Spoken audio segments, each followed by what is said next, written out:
Dr. Watson, your memoir for this evening is entitled The Mad Miners of Cardiff. Cardiff is a city in Wales, isn't it? Yes, it is, Mr. Harris. At the very heart of one of the world's greatest coal mining centers.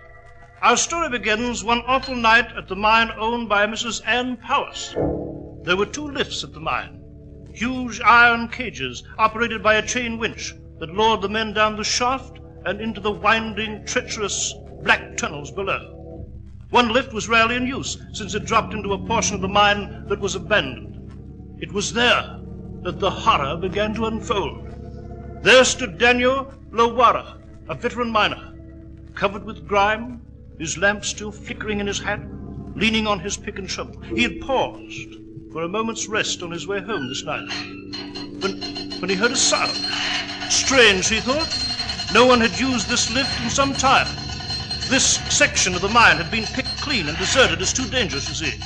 Daniel walked slowly toward the mouth of the shaft. Lad, it's you. What are you doing in this section of the mine? It's God's justice, that's what. We're paying for it, we are. We'd no right. We'd no right. Step off the cage, man. I've never seen you look like that. Can't you stand up? Here, I'll help you. Your eyes. I've never seen a man's eyes like that. It's what I've seen. The saints preserve me, it's what I've seen. Get hold of yourself, lad. A strong man like you, quivering. What did you see? The thing. That's all you could call it. Down in the mine. I wish my eyes had been struck from my head before I saw it. Try to make sense, lad. What's down the mine? What have you seen? I've seen men's bodies crushed by the weight of coal. I've seen men dying of the lung sickness with the death rattle in their throats. But never this. Never this. Tell me what happened. If I told you what I saw, you'd be going out of your mind.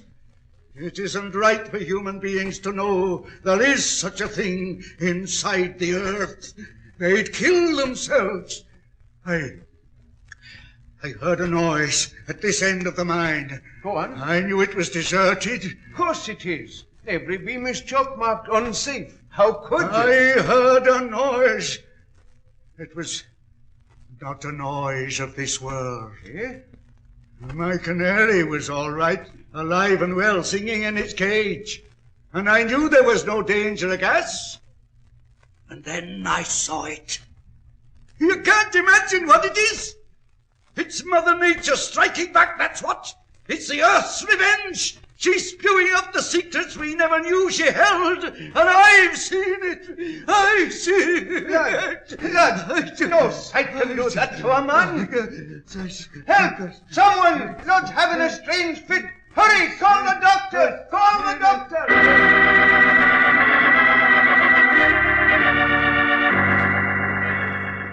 Lud, the miner, in a half-crazed state, was removed to the hospital.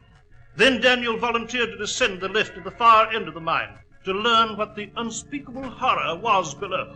When Daniel came up the lift... Lad was right.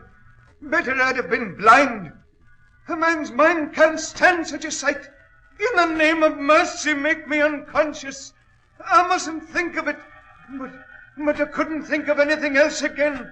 Ever. Not of life, nor of what we do in life. Just this. What is all I've ever known or know. Just what I've seen down in the mine.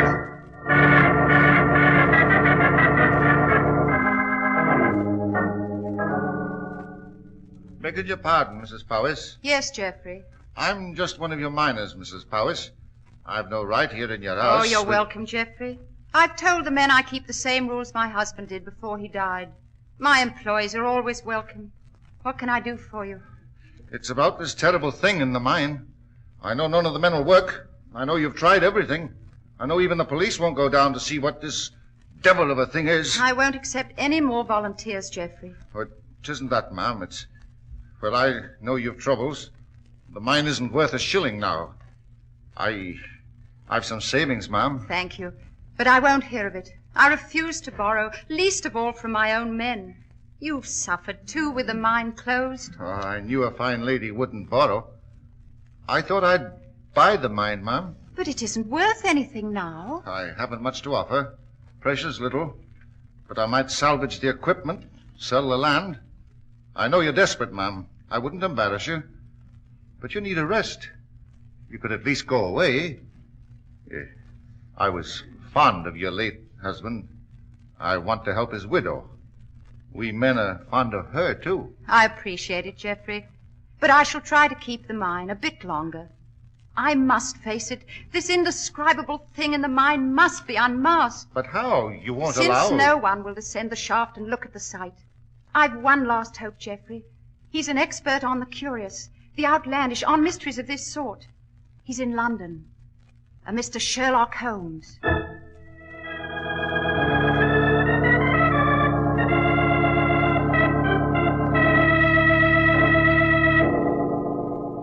Mrs. Powers, you say 2 men became half crazed looking at the spectacle in the mine? Yes, Mr. Holmes. Incredible.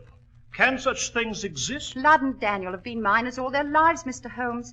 They're normally vigorous, healthy, and cool-headed. But I wasn't satisfied with their reactions. What did you do? I asked the mine doctor to go down the shaft and look. And did he? Yes, he did.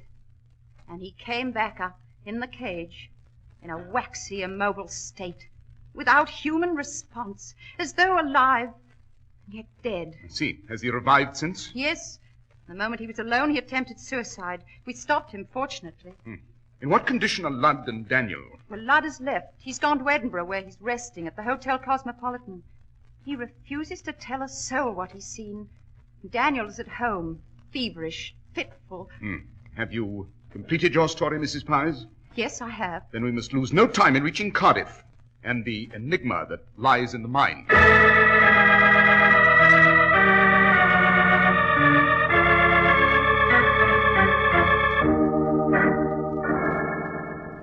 This is the lift that descends to the abandoned portion of the mine, Mrs. Powers? Yes, Mr. Holmes.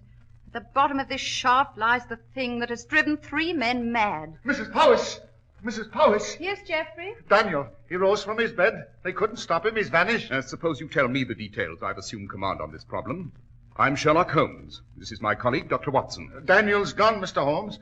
The town's in a state of alarm. Some folks say the evil at the bottom of the mine spirited him away. Some of the women are all for taking the children and fleeing to the hills. What should we do, Mr. Holmes? The answer is simple, Mrs. Powers. Oh, Jove, Holmes, have you the solution? The path to the solution, Watson. Well, what is it? Why, the path before us. To that lift. You're going down to see the thing? Exactly. There must be some other way, Mr. Holmes. You know what's happened to everyone who's seen it. You'll come up out of that shaft like the others, and you're my last hope. You'll be carried off that lift as though you'd seen Judgment Day. That remains to be seen. Why, you can't, sir. You mustn't risk your life, your sanity this way. If you'll step aside, Geoffrey. You'll not do this alone, Holmes. I shall see this through by your side. This is not a calculated risk, Watson. This is an inconceivable horror beyond human calculation. Whatever it is, Holmes, I shall go with you. Mr. Holmes, please. I'd rather lose the mine. The town itself is already alarmed, Mrs. Powers. We must face this. I shall wait here, Mr. Holmes, and pray for you and Dr. Watson. Give them headlamps, Geoffrey, and a canary. Certainly, ma'am. They're here by the shaft, the lamps. Just put these hats on, Mr. Holmes. So. Thank you. Dr. Watson. Thank you. The canary is in this cage. I'll take the cover off. As long as the canary seems well, you need not fear a gas leak. If the canary seems ill, if it dies, it'll warn you that poison gas is in the air. Yes, quite. The gate, Watson. Close it. Yes, right. Now we shall look upon this thing below, whatever it is. Even if it's from the realm of another world, some monstrosity beyond man's limited imagination. Release lever, Watson. Release lever. We're going down. The mark, Holmes. 10 feet. The mark. 20 feet. The mark. 30 feet.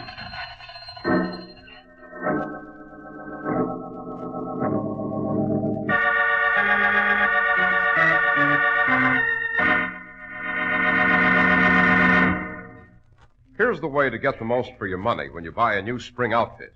Look for the Clippercraft label. Be sure of the Clippercraft label.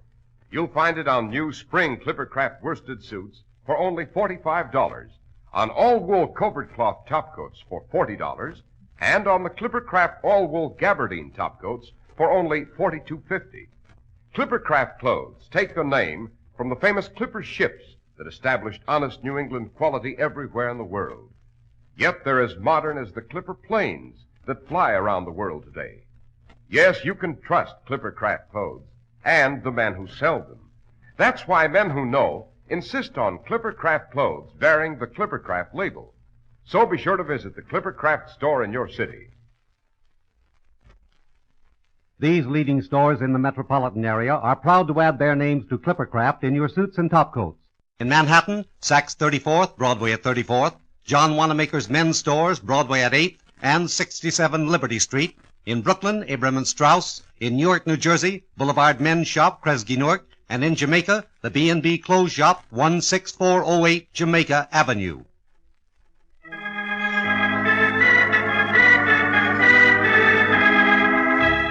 Dr. Watson, we left you and Mr. Holmes dropping deep into the abandoned mine on the outskirts of Cardiff.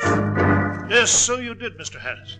Holmes and I stood in the cage, bracing ourselves as we dropped down the black, musty shaft, prepared for what promised to be an intolerably awful sight. We've almost reached bottom, Watson. Ready? Yes. Ready, Holmes? Yeah, we're slowing down. Must be the bottom. Yes, here it comes. Now, step off the lift.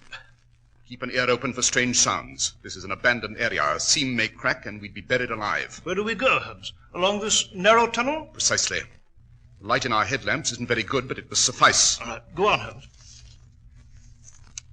Hello? What is it? What is it, Holmes? Just ahead. A very strange object. What does it look like?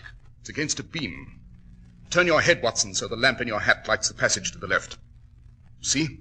Yes. We'll have a closer look. Just move along. Foul air. The canary all right? Shh. We'll see. Wait. This is all right. No poison gas in the air yet? Good. Here we are. That object. Why, it's a human body. A dead man. From the description Mrs. Powys gave, I should say this is Daniel, the second miner to have witnessed the vision. The man Geoffrey said disappeared a while ago. See his throat? Brutally strangled. But who could have done it, Holmes? How did this happen? You hear that? There's a crumbling noise. Yes. It might be a cave-in. Hadn't we better hurry back to the lift? No, wait. Listen. Well, come, Holmes. We must try to reach the lift and go to the surface. This mine may be collapsing here. No, Watson, it isn't the mine. Then what is it? The thing? It was the other lift. Someone's approaching. Someone is approaching? Exactly, from the far end of this tunnel. I've been waiting for those footsteps. Is this thing on human feet? Why have you been waiting for footsteps? I've been waiting for the person you'll see standing before us in the passageway. It will be Geoffrey. The miner? Quite. You found Daniel's body.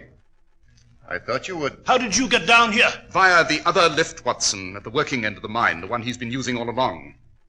Well, Geoffrey, I imagine you'll present the same offer to us that you made to Ludden, the doctor, and Daniel. Offer, Holmes? Well, you see, my dear Watson, there isn't anything in this abandoned mine. The ghastly sight, so-called, is a device, rather adroitly employed by Geoffrey. My offer is very inviting, Mr. Holmes. You see, when I was down here just before this part of the mine was deserted, I located a new vein of coal, a rich vein, a vein that could make me, and all who helped me, millionaires. Yes, so you decided to frighten everyone away, lest they discover it. At least to keep them away until you owned the mine. I promised a share of the new vein to Ludd. He gave a fine performance, I thought. So did the doctor. I made an arrangement with him, too. Not so splendid a performance, Geoffrey. He must have injected himself with drugs to appear waxy and immobile. The story has worked well. It keeps the miners away. It makes the mine worthless. Giving you the opportunity to purchase it from Mrs. Powys for a trivial sum. She refused me, but she'll accept. Everyone comes round to my way of thinking. Obviously Daniel didn't. Evidently he chose to return here for another secret rendezvous with you, to demand a larger share. So you did away with him. About my offer. We'll make no agreements with murderers, sir. My terms are that you will return to the surface. You will be as convincing a pair of actors as the others. You will rant and rave about what you've seen. You will, of course, say nothing of Daniel. You will collapse, seemingly hysterical. A few days in bed, then you recover. That is one of the most desperate... My terms are that you will swear like the others, never to describe what you have seen as long as you live. It is supposedly too hideous to repeat. In exchange for all this, 10% of the new vein. And if we reject the offer? Oh, I'm afraid there isn't much choice, Mr. Holmes. Listen. What is that hissing sound? I tapped the spot where I knew a very small amount of coal gas would escape, Dr. Watson. It's filtering now into this tunnel. I don't believe it. You're just trying to intimidate us. Am I? Watch your canary, Doctor. Just watch. Watch.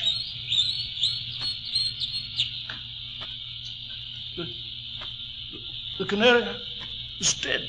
Then extinguish your headlamp, Watson, instantly. Yes, right. I shall too. And you, Geoffrey? Or will you risk creating an explosion? I'll turn out my lamp. But as for an explosion, I suppose you believe me now. I have a box of matches, gentlemen. If I strike one, just one, it'll explode the gas. We will be blown to bits. And we are to accept your offer, or you'll strike the match? Oh, yes. If you return to the Earth's surface and reveal this, my life isn't worth living.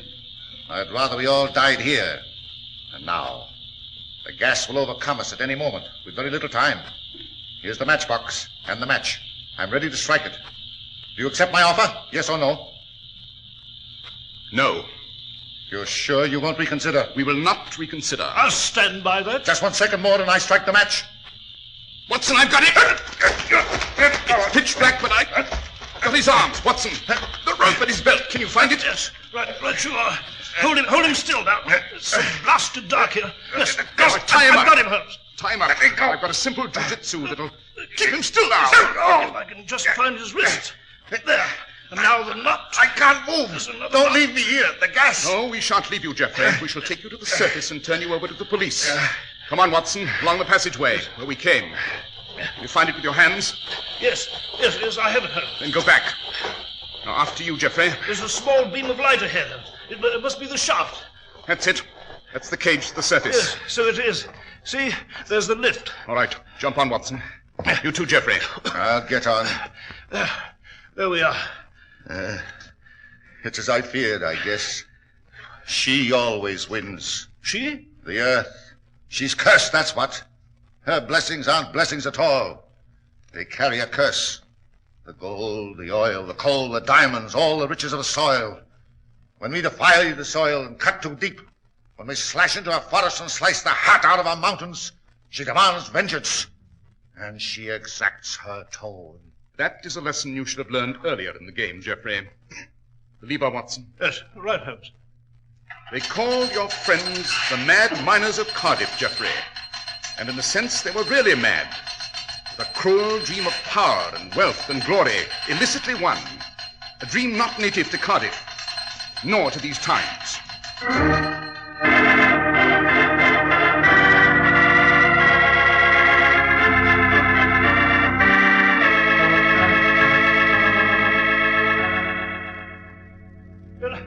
By George, Holmes, I never thought we'd see the flat here at Baker Street again, eh? Lack of confidence in my ability, Watson. Therefore, totally unjustified. How did you know, Holmes, about there being no terrible sight at all in the mine? Well, you see, the miner, Ludd, departed suddenly for Edinburgh and the Cosmopolitan Hotel, a very expensive hotel. Curious that a miner should do that, unless he'd suddenly received money. Mrs. Powys said Ludd was a miner all his life. Would he spend his little savings on a lavish excursion? No, of course not. Oh.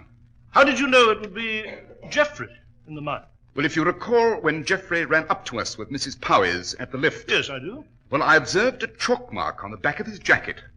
It was a portion of the symbols employed upon the beams in a mine. The chalk had come off a beam and soiled the jacket, though Geoffrey didn't notice. Although no one was supposed to be in the mine recently, Geoffrey had clearly returned from a visit paid just a few minutes before. Oh, I see. Tell me, Holmes, about a sight that... Well, about some mysterious, unheard-of thing that would be so utterly awful it would drive the spectator instantly out of his mind. Are such things possible? Is there any reason to believe they're not, Watson? Couldn't there be such a thing lurking around the next turn of the street? Or nearer, perhaps. At the corner of your hallway? Or in the room next to where you're sitting now?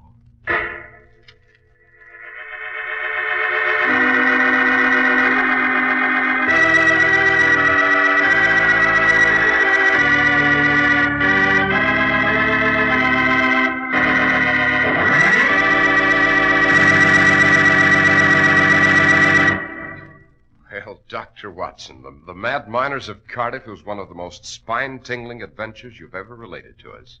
You must tell us what sort of criminals we're to pursue with you and Mr. Holmes next week, Doctor. Next week, Mr. Harris, I shall relate to you the case of the Burmese goddess.